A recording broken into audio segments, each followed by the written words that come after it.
1983年，那一年超级任天堂刚上市， SHE 的田馥甄才刚出生，南韩还假装是台湾的兄弟之邦，当时的首尔还叫汉城，那是一个美国把苏联称作邪恶帝国的年代。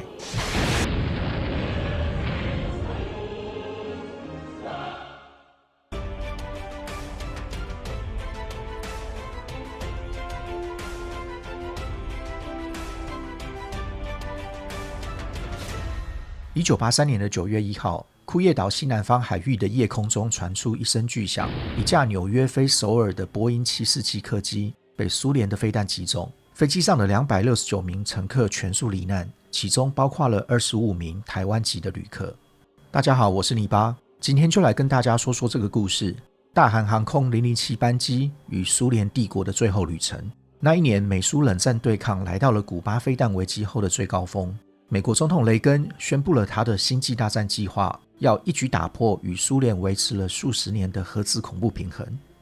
在欧洲，美国也宣布了要部署潘兴2式飞弹，瞄准华沙公约国的境内目标。潘兴2式射程1770公里，速度超过8马赫，误差只有30公尺。它的架构有点像今天中国的东风2126导弹。那一年的年初，美军也在北太平洋举行了有史以来最大的军事演习，总共有40艘军舰、23000人员与300架飞机参加。总之，美国在那一年一连串的挑衅搞得苏联不要不要的，让苏联总书记安德罗波夫心里总是觉得美军就要打过来了，每天过得超紧绷。所以说呢，那个时候的北太平洋已经是一个不祥之地，民航机的航道也受到了影响。从美国飞南韩的客机因为冷战的关系无法穿越苏联领空，改飞编号 R20 的航道，也就是沿着苏联领空的边界飞行。这条 R20 航道虽然没有进入苏联领空，但是距离苏联的军事重地勘察加半岛与库页岛非常的近。当年除了用演习与飞弹对苏联施压外，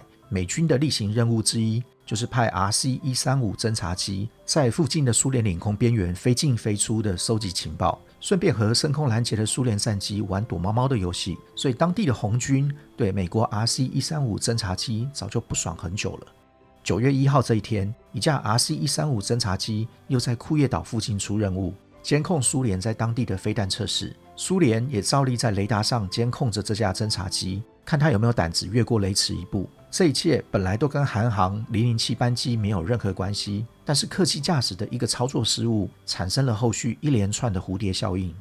时间往前拨回一天，8月31号，韩航007班机从纽约起飞之后，短暂降落在阿拉斯加安克拉治，让飞机加油。加完油后，班机从安克拉治起飞，继续飞往首尔。经验丰富的机长操作着仪表板，飞机也顺利爬升到飞行高度，看起来一切都正常。但不知道为什么，机长忘了做一个小动作。韩航007班机起飞后10分钟，这个致命的错误开始发威。飞机不再沿着 R20 航道前进，从一开始偏离22公里，接着越偏越远，110、190、300公里，但是机组人员完全没有发觉。就这样，设为自动驾驶的客机沿着偏离的航道飞行，离开了安全的美国领空，越过国际换日线，时间切换到了9月1号，就这样往苏联勘察加半岛飞过去。那机长忘了做什么动作呢？别忘了片头一开始有说，那是一个超级任天堂刚上市的年代，所以飞机上自然也没有 GPS 导航系统这样的东西。当时的客机使用的是惯性导航系统 INS 会根据航道上的特定导航点，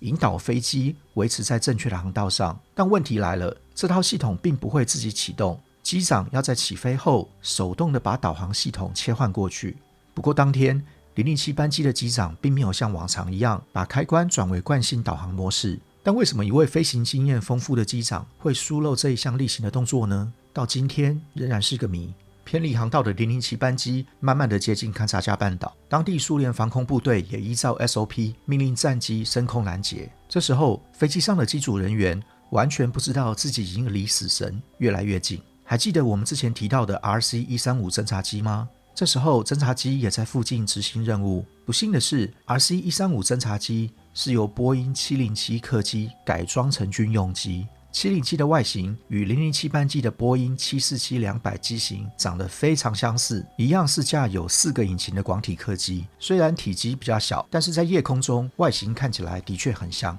007班机的飞行路线这时在苏联的雷达上开始跟在附近出任务的 RC-135侦察机重叠了。在命运的十字路口上， RC-135侦察机结束任务开始返航，但007班机却持续朝库页岛飞去。当天晚上，苏联军方在心理上已经将客机与侦察机的影像重叠在一起了。这时在库页岛上空的苏凯15战机已经可以看到007客机，也开火警示对方已经侵略苏联领空。但因为这架苏凯15没有配备会发光的曳光弹，所以只发射了穿甲弹。而多年后，这位战机飞行员在接受西方媒体访问时也承认，当时天色昏暗，所以客机的机长在黑暗中可能根本就没有看见警告弹。更糟的是，007班机在这个时候为了节省燃料，开始拉升了飞行高度。这个举动被苏凯15解读成是为了躲避追踪，而且007班机就快要通过库页岛了。对苏联来说，这架万恶的美帝侦察机很快的就要进入国际领空，准备逃走了。9月1号凌晨3点23分，在收到攻击命令后，苏凯15飞行员发射了2枚致命的飞弹，其中1枚飞弹命中了客机的尾翼，飞机剧烈震荡，虽然没有马上爆炸，但却已经失控。12分钟后，这台747-200客机就消失在雷达上。